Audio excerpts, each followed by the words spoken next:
नमस्कार दोस्तों, welcome to value addition. दोस्तों, वैल्यूडेशन के आज के इस एपिसोड में एक बहुत इंपॉर्टेंट टॉपिक हम लोग डिस्कस करने वाले हैं। दोस्तों, आप सबने बहुत अलग अलग लिंक से, बहुत अलग अलग सोर्सेज से ये बात सुनी होगी कि मिनिमम पेंशन जो है ईपीएस की, वो बढ़कर होने वाली है 7500 प्लस डीए। अब दोस्तों, ये जो मिनिमम पेंशन की बात है ना, ये तकरीबन 7 से 8 साल से चल रही है। एक नेशनल एजुटेशन कमेटी है जिसको राउत जी हेड करता है, और इनकी ये खासा डिमांड रही है कि भाई मिनिमम पेंशन जो ईपीएस में मिलती है, जो आज की डेट में सिर्फ और सिर्फ 1000 रुपए मिलती है, उसको बढ़कर 7500 कर दिया जाए, उसको डीए लिंक कर दिया जाए, और उसके साथ साथ सारे सीनियर सिटीजन को मेडिकल बेनिफिट भी दिए जाए। अब दोस्तों, करंटली मैं देख रहा हूं इंटरनेट पे बहुत सारे फोरम्स पे अलग अलग आर्टिकल आ रहे हैं कि भाई ईपीएस ने डिसाइड कर लिया है, ईपीएफओ ने डिसाइड कर लिया है कि आने वाले समय में जो पेंशन होगी, मिनिमम पेंशन होगी, वो होगी 7500 प्लस डी।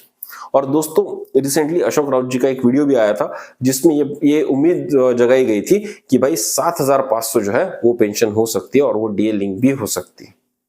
तो दोस्तों, ये सारी जो इंफॉर्मेशन मार्केट में फैल रही है, इसमें कितनी सत्यता है, उसको परखने के लिए दोस्तों आज का ये वीडियो हमने यहां पर बनाया हुआ है।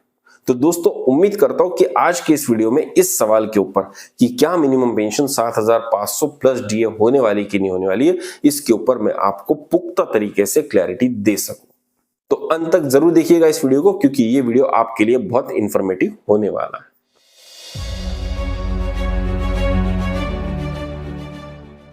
दोस्तों, आगे बढ़ने से पहले मेरी आप सबसे गुजारिश है कि आज तक अगर आपने वैल्यू एडिशन को सब्सक्राइब नहीं किया तो इस चैनल को आज ही सब्सक्राइब कीजिए, क्योंकि दोस्तों इस वीडियो में मैं आपसे रिलेटेड कुछ ऐसी इंफॉर्मेशन आपको देता हूं जो आपको फाइनेंशियल डिसीजन बनाने में मददगार साबित हो सकती है।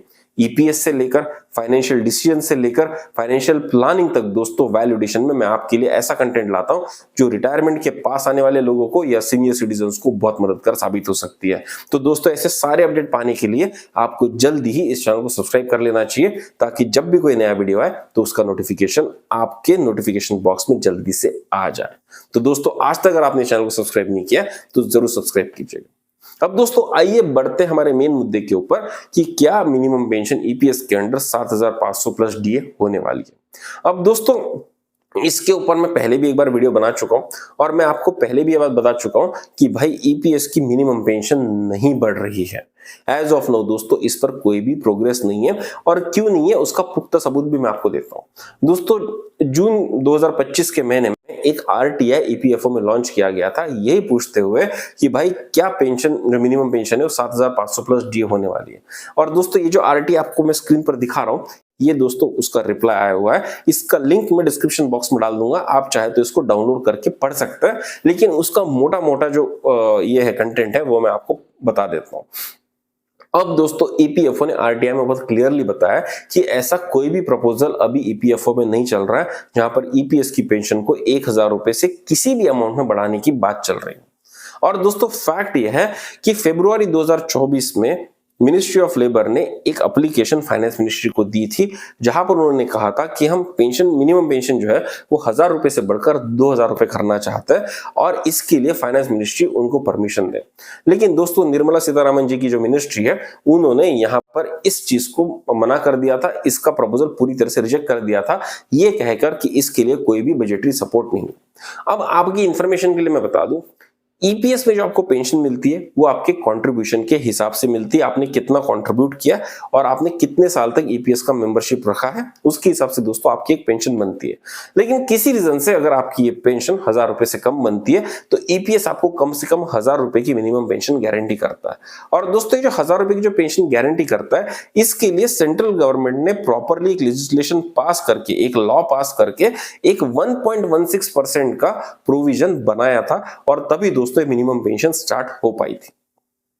मेरा कहने का मतलब यह है कि आप जो भी कंट्रीब्यूट करते हो उसके ऊपर केंद्र सरकार अलग से और 1.16% डालती है, और ये जो एक्स्ट्रा कंट्रीब्यूशन केंद्र सरकार डालता है, इससे ये 1000 रुपीज का जो मिनिमम पेंशन है ये मैच करके मैक्सिमम लोगों को दिया जा सकता है।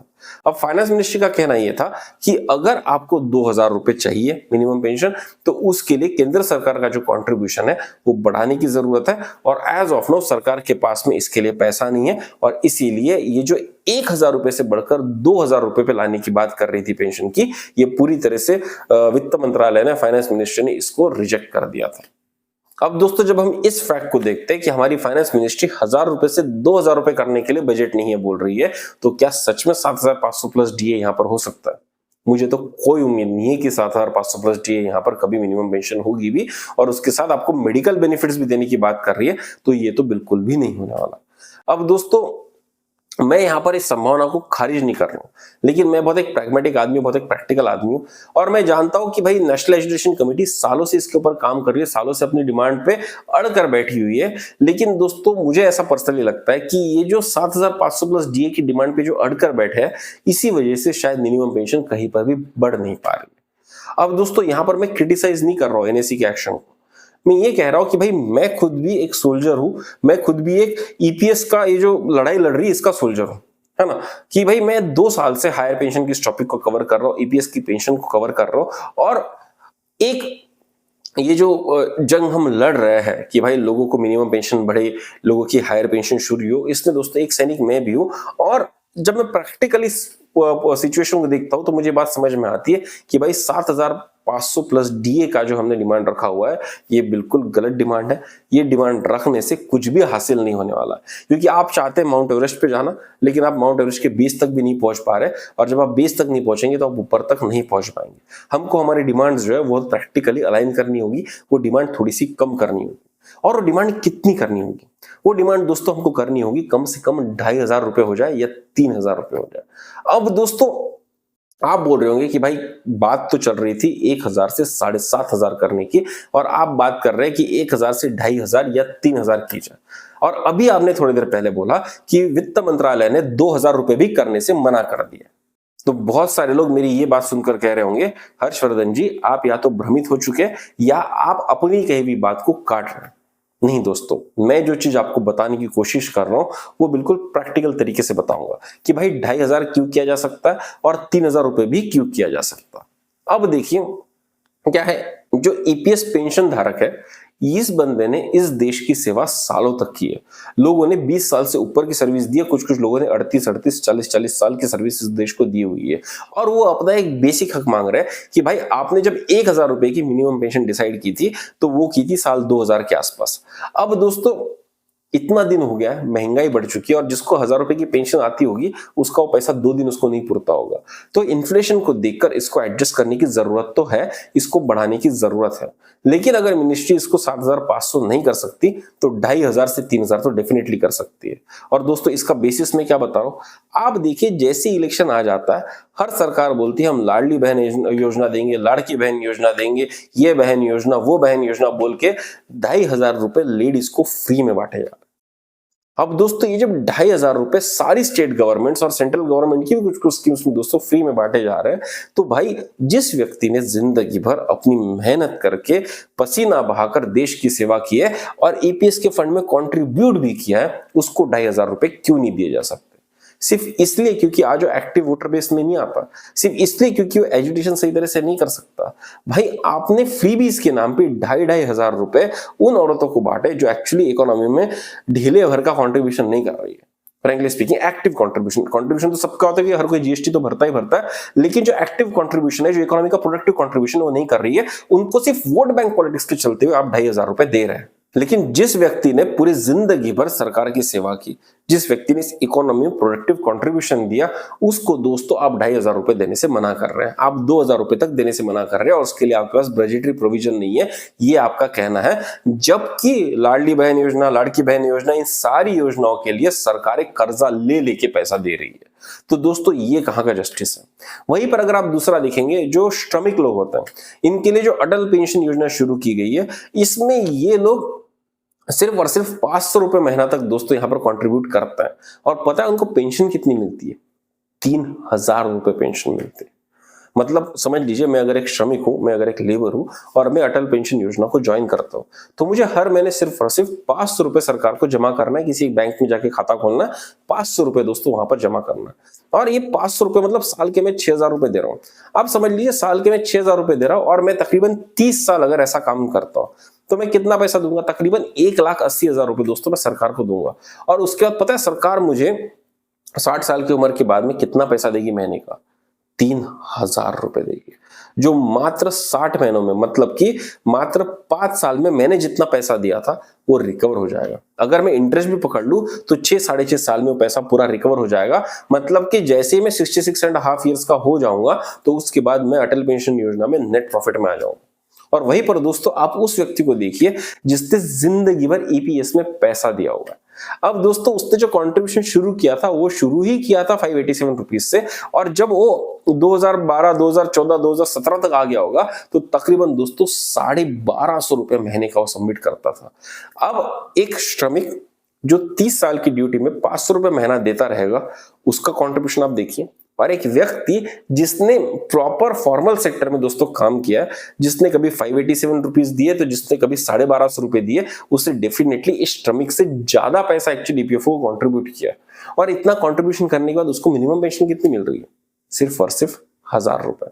मतलब अटल पेंशन योजना में देने के लिए सरकार के पास में बहुत सारा पैसा है, और वो पैसा अगर नहीं भी है तो उसके लिए सरकार लोन निकाल कर देना चाहती है। लेकिन एक हार्ड वर्किंग आदमी जिसने जिंदगी भर टैक्स भरा है, व्हाइट मनी कमाया, जिसने टैक्स की कभी कोई चोरी नहीं की, जिसने जिंदगी भर सरकार की मदद की, इस देश को प्रोडक्टिव बनाने में अपना कंट्रीब्यूशन दिया, उसको सरकार 2500 रुपए क्या, उसको 2000 रुपए भी देने को तैयार। तो दोस्तों एक तरफ तो सरकार बोल रही है, फाइनेंस मिनिस्ट्री बोल रही है कि हमारे पास बजट प्रोविजन नहीं है, और दूसरी तरफ लाडली बहन योजना, अटल पेंशन योजना, श्रमिक पेंशन योजना, ऐसी कई पेंशन योजनाएं दी जा रही है जहां पर लोगों ने या तो कुछ कंट्रीब्यूट ही नहीं किया, या तो बहुत मिनिमम अमाउंट कंट्रीब्यूट किया। ईपीएस से तो डेफिनेटली कम ही कंट्रीब्यूट किया, लेकिन उनको ईपीएस से 2.5 गुना 3 गुना ज्यादा मिनिमम पेंशन मिलती है। तो दोस्तों ये किस तरह का न्याय है? तो मुझे तो एक बात समझ में आ गई कि इस देश में मेहनत करना शायद पाप हो चुका है। इस देश में फोकट का खाना ही शायद धर्म होना चाहिए, क्योंकि जब आप फोकट का खाते हो, जब आप सिर्फ अपने वोट के पावर के बेसिस पर आप सरकार को घुटने पर ला सकते हो, तो आप जिंदगी भर कंट्रीब्यूट क्यों कर रहे हो, आप जिंदगी भर मेहनत क्यों कर रहे हो? ये बात सच में मुझे समझ में नहीं आ रही। और अगर देश की व्यवस्था इस तरह के सिस्टम्स को प्रमोट कर रही है तो आगे जाकर ये देश बहुत महान देश बनेगा। अगर ये आपकी उम्मीद है तो ये बहुत झूठी उम्मीद है, क्योंकि जो देश अपने उन लोगों की सेवा नहीं कर सकता, उन लोगों का ख्याल नहीं रख सकता जिन्होंने 30-30 साल, 40-40 साल इस देश की इकोनॉमी को कंट्रीब्यूट किया है, और उन लोगों को रिवॉर्ड कर रहा है जो प्रोडक्टिवली कुछ भी कंट्रीब्यूट नहीं कर रहे, जो सिर्फ फ्रीबीज का मजा लिए जा रहे हैं, तो दोस्तों ऐसे देश की प्रगति का अगर हम सपना देख भी रहे हैं तो किस तरह का सपना देख रहे हैं? प्रगति होगी, लेकिन वो प्रगति पता है एक इतनी बड़ी गैप क्रिएट करते जाएगी जहां पर हर कोई साथ में आगे नहीं आ पाएगा। गरीब बहुत गरीब रह जाएगा और अमीर बहुत अमीर हो जाएगा, या जो गरीब है उसको ऐसे फ्रीबीज दे दे के उसका प्रोडक्टिविटी बढ़ाने का जो भी इंसेंटिव पूरी तरह से खत्म कर दिया जाएगा, और फिर उसको गरीब रहने पर मजबूर कर दिया जाएगा। और क्योंकि वो गरीब रहेगा उसको हमेशा सरकार से फ्रीबीज की आशा होगी, और वो सरकार को वोट डालता रहेगा, और इसी वोट का चक्कर में ये सरकारें इस तरह की पॉलिसीज बनाते जा रही हैं। तो दोस्तों अगर इस वीडियो को समराइज किया जाए तो समरी में यही बात समझ में आती है कि भाई 7,500 प्लस डीए की जो बात है वो पूरी तरह से खारिज कर देनी चाहिए आपको। ये नहीं होने वाला, ये बात तो समझ में आ चुकी है। दूसरी बात दोस्तों, जो मेडिकल की हमने बात नहीं की, जो मेडिकल की भी डिमांड है कि मेडिकल फैसिलिटी दी जानी चाहिए, तो मैं आपको बता दूं सारे सीनियर सिटीजन्स के लिए सरकार ने ऑलरेडी 65 ईयर्स के ऊपर जो भी हो चुके हैं उनके लिए आयुष्मान भारत योजना ओपन कर दी है। आपने उसका कार्ड बनाना चाहिए, उसका फायदा लेना चाहिए। हो सकता है कि आप अच्छे खासे कमाई वाले घर से आ रहे हो, लेकिन फिर भी दोस्तों एक कार्ड बना के रखने में कोई बुराई नहीं, क्योंकि कभी इमरजेंसी में जरूरत पड़ जाने पर आप इसको इस्तेमाल कर सकते हो। तो मेडिकल फैसिलिटी तो दोस्तों सरकार दे रही है, ईपीएस के थ्रू नहीं दे रही है, मिनिमम पेंशन बढ़ा के नहीं दे रही है, लेकिन अलग रास्ते से आयुष्मान भारत योजना के थ्रू दोस्तों सरकार दे रही है। तो सरकार को यहाँ पर क्रेडिट बनता है। लेकिन दोस्तों समझ ये है कि 7,500 प्लस डीए जल्दी नहीं होने वाला। फाइनेंस मिनिस्ट्री 2,000 रुपए भी हमको देने को तैयार नहीं है, तो 7,500 तो भूल जाइए। लेकिन वहीं पर हमारी देश की सरकारें लाडली बहन योजना में 2,500 रुपए देने को तैयार है। वही हमारे देश की सरकारें 500 रुपए के कंट्रीब्यूशन में 3,000 रुपए की पेंशन देने को तैयार है। लेकिन जो लोगों ने जिंदगी भर मेहनत की उनको 2,000 रुपए तो क्या 1,000 रुपए के ऊपर एक पैसा देने के लिए सरकार तैयार नहीं है। और रीजन क्या दिया जाता है कि बजटरी प्रोविजन नहीं है। तो दोस्तों मैं नहीं जानता इस वीडियो ने आपकी जिंदगी में कितना वैल्यू एडिशन किया हुआ है। थोड़ा सा दुख भरा वीडियो है कि जहां पर एक उम्मीद की खबर को मैं नकार रहा हूं, लेकिन क्या करें, सच्चाई यही है। अब हम जिस देश में रहते हैं उसकी सच्चाई मैं आपके सामने रख रहा हूं, उसके अलावा दोस्तों मैं कर नहीं रहा। कर नहीं सकता हूं कुछ और। अगर आपको लगता है कि इस वीडियो ने आपकी जिंदगी में वैल्यू एडिशन किया है तो जरूर मुझको कमेंट बॉक्स में कमेंट कर बताइएगा। आपका जो मत होगा, आपका जो रोष होगा, वो भी दोस्तों आप कमेंट बॉक्स में बता सकते हैं, क्योंकि सिचुएशन एक आम इंसान के फेवर की इस देश में शायद बनेंगी ऐसा मुझे लगता नहीं है, और इसीलिए शायद ये रोष भी मेरे अंदर से निकल रहा है और मैं आप सबके सामने उतना फ्रीली बता पा रहा हूँ, क्योंकि मैं आप सबका दोस्त हूँ, मैं आप सबको अपना दोस्त मानता हूँ और दोस्तों के साथ अपने दिल की बात शेयर नहीं करेंगे तो और किसके साथ करेंगे। अगर दोस्तों आपको भी कोई बात मुझसे शेयर करनी है, हमारी इस कम्युनिटी से शेयर करनी है, तो दोस्तों आप इस वीडियो के नीचे कमेंट बॉक्स में कमेंट कर बता सकते हो। अगर आपको इस वीडियो में वैल्यू एडिशन मिला है तो दोस्तों जरूर शेयर कीजिए अपने दोस्तों के साथ, अपने परिवारजनों के साथ, ताकि उनकी जिंदगी में भी एक छोटा सा वैल्यू एडिशन हो सके। और दोस्तों आज तक अगर आपने चैनल को सब्सक्राइब नहीं किया तो जरूर सब्सक्राइब कीजिए, क्योंकि दोस्तों ये आपकी मदद का चैनल है, ये आपके फायदे के लिए बनाया हुआ चैनल है। तो दोस्तों चलिए जल्दी मिलेंगे एक नए डिस्कशन के साथ, एक नए टॉपिक के साथ। तब तक के लिए सब्सक्राइब करते रहिए हमारा चैनल वैल्यू एडिशन। धन्यवाद।